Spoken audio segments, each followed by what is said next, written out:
আগুন লেগেছে, কি বলবেন দীনেশ রায় নিয়ে, কি বলবেন? দীনেশ রায়ের মানে ভাগ্যটা এত খারাপ।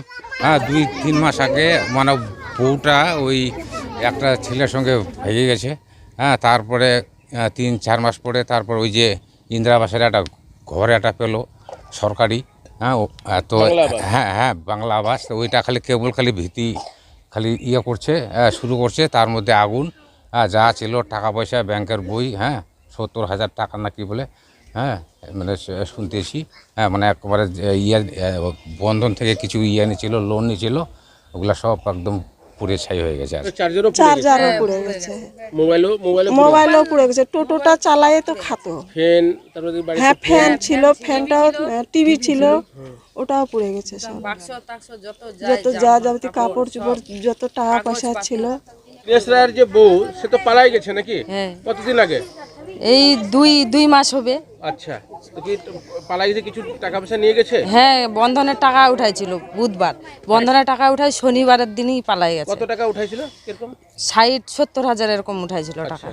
কি নাম বউটার, নাম কি? সরস্বতী রায়। আর কোথায় পালাইছে? কোথায় পালাইছে ওটা তো সঠিক বলতে পারবো না। কখনো বলছে মালদা, কখনো এখানে ওখানে ইসলামপুর। বাবা বাড়ি কোথায়? বাবার বাড়ি হচ্ছে ফুলবাড়ি। দক্ষিণ দিনাজপুর। হ্যাঁ, আচ্ছা, তাহলে এতটাই ভাগ্য খারাপ। খুবই বউ টাকা ভাগ্য নিয়ে খারাপ। চলে গেল, বাড়ি হ্যাঁ, পুড়ে গেল। বাড়ি পুড়ে গেল।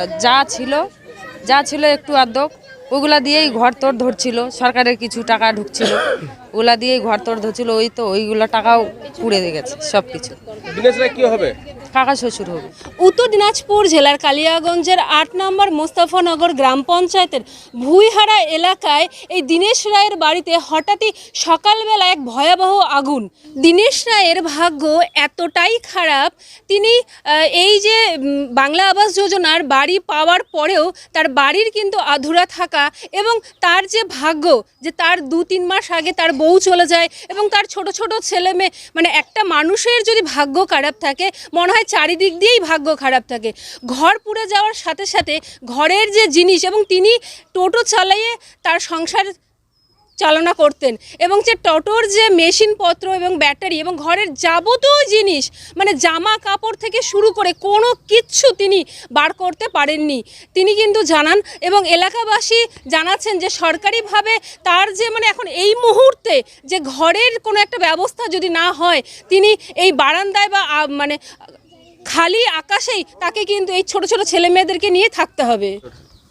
আগুনের খবর পেয়ে তৃণমূল কংগ্রেসের নেতাকর্মীরা ছুটে আসে এবং এলাকার মেম্বার প্রধান এই ঘটনাস্থলে আসে এবং সাহায্যের হাত বাড়িয়ে দেয়, এবং সমাজসেবী মনোজ মাহাতোও কিন্তু তিনি আসেন, এই যিনি দীনেশ রায় আছে তার হাতে কিছু সাহায্যও তুলে দেন।